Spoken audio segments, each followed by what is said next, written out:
প্রত্যেকের জীবনেই সমস্যা আসা যাওয়া করে, আর প্রত্যেক মানুষ সমস্যা আসার পর তার সমাধান খুঁজতে উঠে পড়ে লাগেন।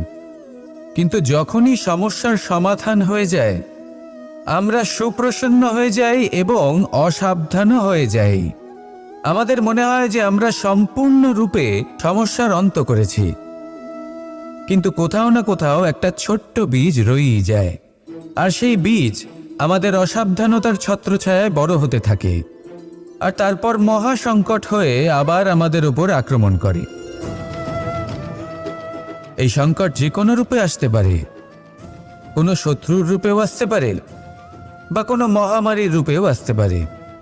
সেই জন্য সবসময় সাবধান থাকাই উচিত, কারণ অসাবধান হলে কি হয়, আমাদের সুরক্ষা চক্রে একটা ছেদ উৎপন্ন হয়, আর আমাদের শেষ করতে পারে এমন এক বাণ সেই ছেদ বিন্দু হয়ে আমাদের